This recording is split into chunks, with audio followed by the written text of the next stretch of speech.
Hello, all, and welcome to what will probably be our final awkward video lecture in my sewing room. For this occasion, I am wearing my pajamas, covered up by a sweater, to make myself appear as if I can still be professional. I hope all of you are wearing something comfortable.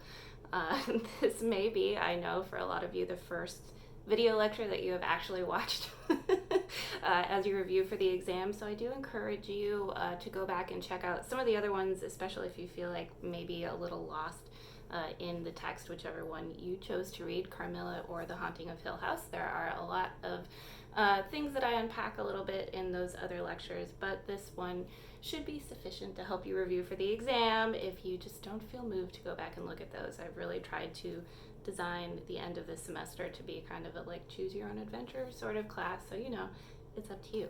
But I'm going to talk now about the major themes that I listed on our page, on our Canvas page. You should be able to find it under the horror module.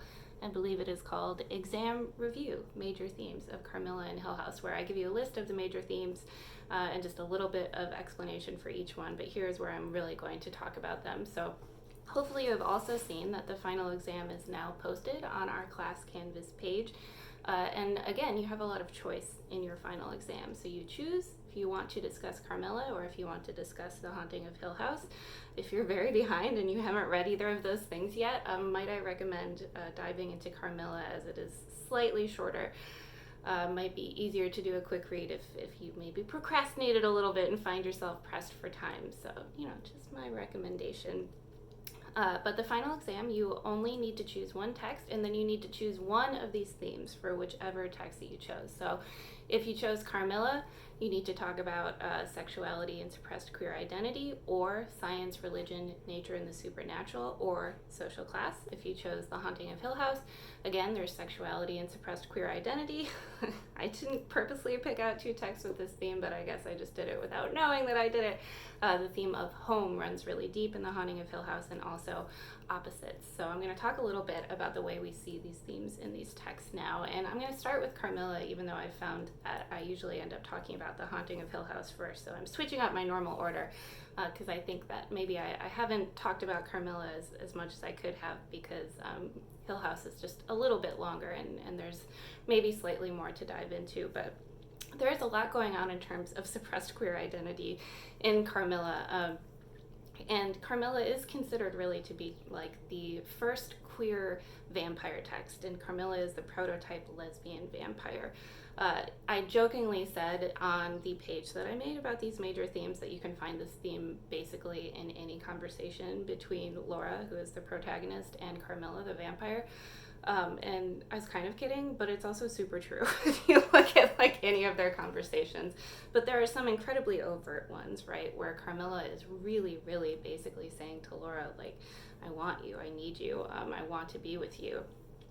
And Laura herself, too, is not as overt as the things that Carmilla says to her, right? There are times when Laura sort of remarks that like Carmilla is being a little bit intense for her. But Laura also thinks about Carmilla in very longing ways and was desperate for companionship, and particularly for female companionship, living really, really kind of isolated in her schloss with her father, and only her governess is there. So there is a lot of queer stuff in this text. Not as outright as things would be written in 2020, right? But, things were different back in the time when Carmilla was originally written. So this is a big one throughout the entire text. And I think it's worth noting, too, that we have this obviously queer character in Carmilla, but that she is portrayed as kind of like the ultimate evil in the story. So it's a mixed bag, as it often is with early queer representation, where we have an interesting queer theme running through, but it's still kind of portrayed as a villainous thing, which obviously, isn't great, and not the way that we necessarily want to see it portrayed, right? And I think that this sort of runs up with the science, religion, nature, and the supernatural theme that we see throughout. See, look, I still do that when I'm talking just in a room by myself. Carmilla as well. Religion is a theme that comes up over and over again throughout the story, and I find it to be a theme that is kind of funny sometimes, because Carmilla has such and over-the-top negative reaction to anything religious.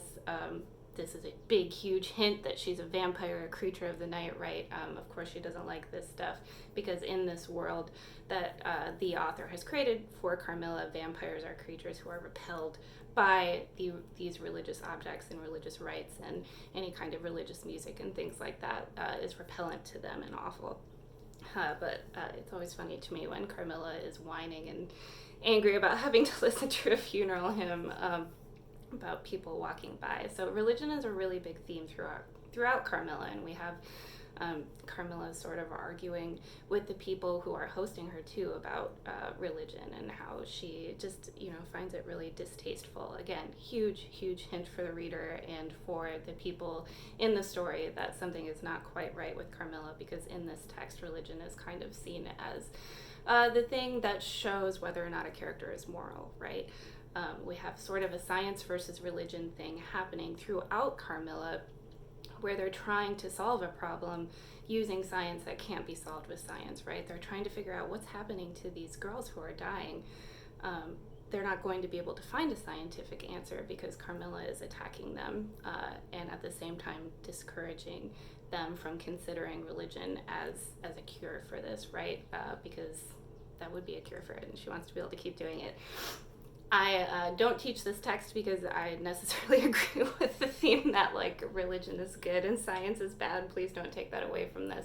I think it is an interesting thing for us to consider why this was sort of like the moral tale here, and that was very common back then when this book was written, for the moral of the story to really be we can only do right through God and things like that.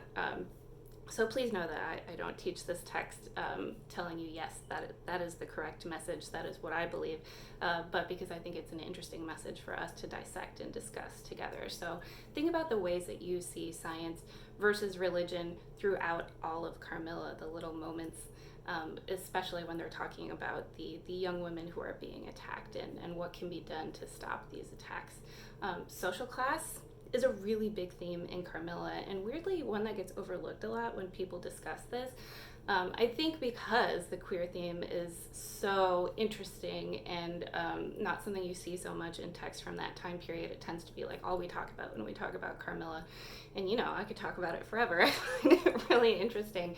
But the commentary on social class is really, really strong, and it comes in some of the very first lines of the text, right? Right away, Laura, our protagonist, is talking about, how easy it is for her family to live where they live, that she's like, well, we don't need that much money to have a schloss, we have a castle. She's talking about wealth as if it comes easily to her, right? Saying we don't have that much money, but it's still noted throughout the text that there are a lot of people who live around them who have much less money than they do. So maybe she does have a lot of money and it just doesn't seem like that much to her. I don't know. But something I do know. I think that's definitely the point of the story, right? Things to consider, though, right? We have Laura, who is definitely upper class. Then we have Carmilla, who comes in with all of the trappings, and she seems like a woman of prominent birth, right? A young lady coming from a good family of significant means. So she is of upper class. When we discover Carmilla's actual identity, right, that she is from this Karnstein clan, has been called by different names throughout time, Mircalla, things like that, because she is a vampire. The Karnsteins were seen as this kind of aristocratic family that fell into ruins, and now we have this aristocratic upper-class vampire woman who is feeding on the lower classes. She's killing off these young women surrounding where Laura and her family live, right? But it doesn't seem like the upper class really cares about doing anything about it until it affects people in their class system. Do we think that we could relate this to any current events? Yeah. If you, in your exam, want to explore this theme of social class and talk about it related to our current culture, I would be so interested in reading that, as long as you discuss actual examples from the text, right? But I think that this is one of the most prescient things about Carmilla, besides the queer themes, is how much this story really addresses class issues in a way that's kind of subtle. You can miss it if you're not looking out for it, but is the author trying to say something about how much we don't care about poor people when we have, an upper class vampire who comes in and is killing them, and no one cares about what's happening until a rich girl, Laura, is attacked by this. And then we have the general, who's Laura's father's friend, who was supposed to send a young lady to come stay with Laura in the beginning of the story, but who died mysteriously, right? She died because of Carmilla. This general, oh my god, I always remember his name incorrectly. I believe it's General Spielsdorf, but I always want to accidentally call him Spielsberg.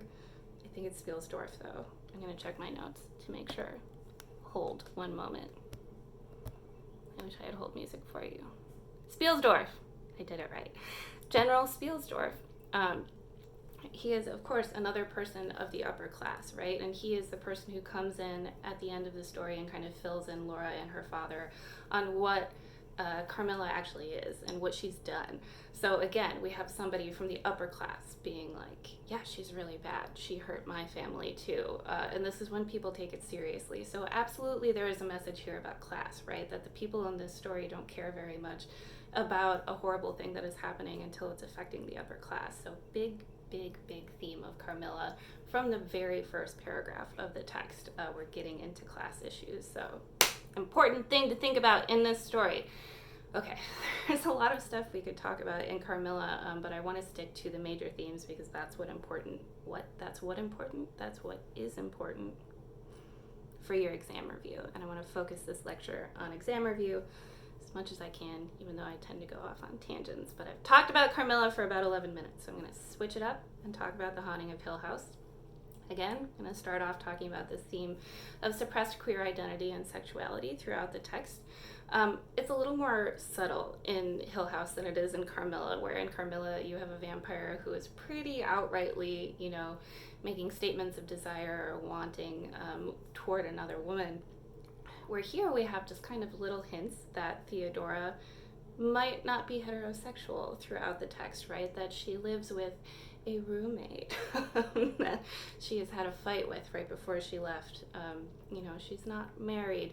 These are big hints for the time that this was published, right? This came out in 1959. It was a much bigger deal then for a woman of Theodora's age and means to be unmarried and living on her own with a roommate. This would have been seen as much more unconventional than it is now, where it's just normal and kind of what most people do, right? Back then, it would have been really strange to be kind of a woman approaching your 30s, not married and not interested in getting married.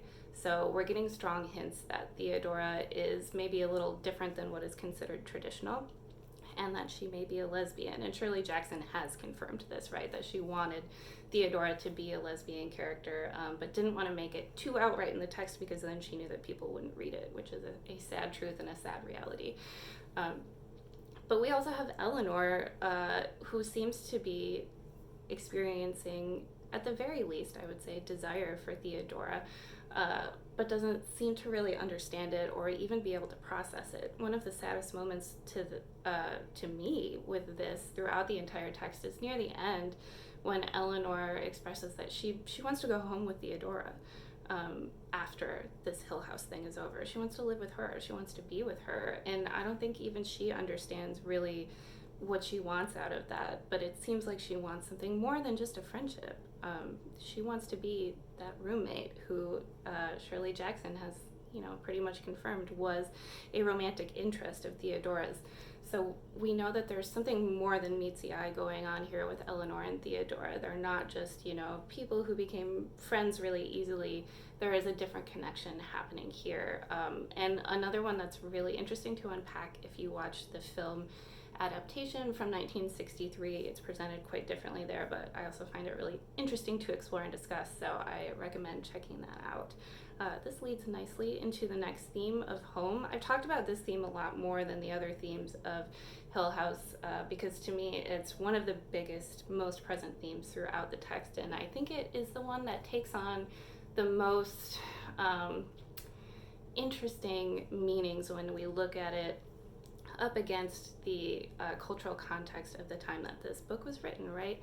So we know from the very beginning that Eleanor is really, really desperate for not just a physical home, a home of her own, but a sense of belonging.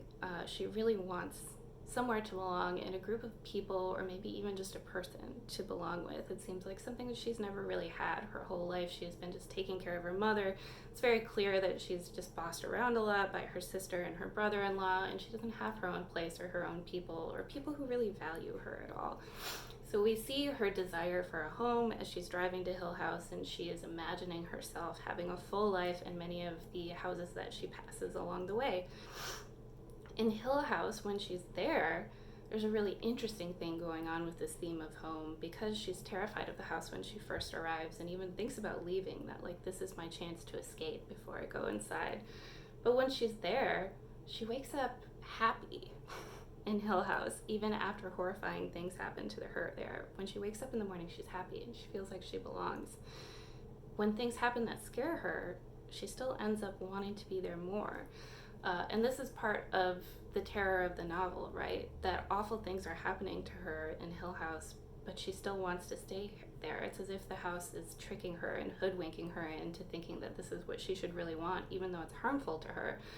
I've talked quite a bit in former video lectures about how we can relate this theme to housewives in the 50s and 60s, and how politically women were beginning to speak up about not wanting to just be housewives anymore at this period in time. And this was a really contentious issue. You know, people felt very strongly that the place of a woman was in the home to cook and clean and raise children. So is that relevant to this theme of home in The Haunting of Hill House, where a woman is desperate for a place where she belongs and feels happy, but when she's in that place, it's actually harmful to her, but is maybe like forcefully being made to stay there and think that it's good for her? Do we think we can connect this to what was happening politically in the 60s? Yeah, it's pretty outright to me, right? This is a commentary on women being stuck in the home. If you look at the history of the people who died in Hill House, most of them were women, and quite a few of them were wives of the Mr. Crane who initially built the house. So there's definitely a message about women being stuck in a home that was not really made for them or for what they need, right? So this is a huge thing to consider when you're thinking about the theme of home in The Haunting of Hill House. Last but certainly not least, there's a strong running theme of opposites throughout The Haunting of Hill House. The biggest one to me is just the contrast between the characters of Eleanor and Theodora, right? They are clearly characters who are made to have a relationship with each other, whether that is friendship or something more boiling underneath. They are very different from each other as well. They're foils to one another. We have Eleanor as the kind of shy, sensitive, quiet, desperate for belonging person, and then we have Theodora, who doesn't seem shy or worried about fitting in at all. Her social graces come to her very easily. She's not desperate for friendship, it just happens to her. She's kind of cool. There are a lot of things we could call Eleanor, but I think that cool is definitely not one of them, right? She is deeply uncool, as I often describe myself. You know, something that I've talked about a lot with my dorky friends, as we have had weird side discussions of like trying to define what cool is. We have often landed on, you know, being cool is not wanting to be liked but just being liked. And I'd say that is one of the major differences between Eleanor and Theodora, is that Eleanor struggles with social things, and it comes really easily to Theodora. And of course this is intentional on the part of Shirley Jackson to amplify the personalities of both of these women, right? When we have them next to each other like this, we're going to see their personalities stand out more strongly because they're so different from one another. But in addition to that theme of the opposite there, we also have like Hill House versus the rest of the world, right? There are many times throughout the novel where characters, when they're in Hill House, say things or think things about how it's difficult for them to remember what the outside world is like. And just lots of comparison throughout the novel of Hill House versus the rest of the world, and how the rest of the world kind of disappears once people are inside Hill House, how it becomes sort of like an all-encompassing thing, almost as if it's some type of prison. I don't know, maybe symbolically it is, but definitely something to think about with this theme of opposites. And then we have the other sort of opposite theme of like believers versus non-believers, people who are kind of open to the paranormal and people who are more closed to it. I'd say like the biggest representation of this sort of like I don't believe in the paranormal type of point of view is Luke in the novel. Then you have people like Eleanor, who seem to sort of deny supernatural things that have happened to them in their past, but seem open to the possibilities. And Theodora seems relatively open. And then we have the doctor, who of course believes because he's conducting this whole experiment. But this, contrast of belief versus disbelief, when you are presented with evidence right in front of you, is definitely something to think about when you're thinking about what Shirley Jackson was trying to say with this paranormal story. And again, I've said this in a video lecture before, but it's possible that you missed it if this is the only video lecture that you're watching this semester. There's a lot of speculation from people who have read Hill House about whether or not the haunting happening was actually real, or if it was just something that Eleanor was imagining and she was going slowly mad. I find this a really interesting theory, and I love thinking about this as a metaphor for mental illness, and I am particularly drawn to horror that has metaphors for mental illness in this. But it's important to note that Shirley Jackson said that this is a supernatural story, that this haunting really did happen to Eleanor. It was not something that she was imagining. So when we're thinking about the intent of the author here, I think that's really important, especially underlying her own desires to represent women's stories and horrors, and how frequently women, especially at that time, were told, this is just all in your head, you're imagining it, this horrible thing isn't really happening to you. It's important to remember that before you say something like, this was all in Eleanor's head, right?